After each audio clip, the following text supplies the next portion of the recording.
అందరికీ నమస్కారం అండి. ఈ వీడియోలో మీకు 3 BHK చూపిస్తాను. పూర్తిగా చూడండి, అన్ని వివరాలు అర్థమవుతాయి. రీసేల్ ఫ్లాట్ అండి. కన్స్ట్రక్షన్ పూర్తయి 3 years అవుతుంది. గ్రూప్ హౌస్లో ఉంటుంది. సెకండ్ ఫ్లోర్లో అవైలబుల్గా ఉన్న ఫ్లాట్. SFT అంతా కలిపి 1440 SFT. Plinth area 1146 SFT. Undivided share 47 గజాలు. పైకి రావడానికి లిఫ్ట్ ఉంది, కార్ పార్కింగ్ ఉంది. సో విజయవాడ సిటీలో కబేలా లొకేషన్లో ఉందండి. ఈ కబేలా లొకేషన్లో రామరాజ్య నగర్ అని చెప్పి ఉంటుంది ఏరియా. రామరాజ్య నగర్ ఏరియాలో ఉంది. చూసారు కదా, ఇదో బెడ్రూమ్.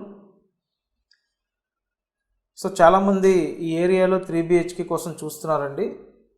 ఏరియా అయితే బాగుంటుంది, పైగా మెయిన్ రోడ్డుకి దగ్గరగానే ఉంటుంది. అండ్ ఇది ఈస్ట్ ఫేసింగ్లో ఉన్న 3 BHK అండి. ఆల్రెడీ మీకు చెప్పాను కదా, 3 years అవుతుంది కన్స్ట్రక్షన్ పూర్తయ్యి. సో మీరు ఈ ఫ్లాట్ చూడాలనుకుంటే స్క్రీన్ మీద కాంటాక్ట్ నెంబర్ ఉంది, కాంటాక్ట్ చేయండి. మొత్తం 65 లక్షల బడ్జెట్లో ఉందండి. కబేలా లొకేషన్లో 3 BHK 65 లక్షల బడ్జెట్. ఇంట్రెస్ట్ ఉంటే కనుక కాంటాక్ట్ చేయండి. Thanks for watching this video.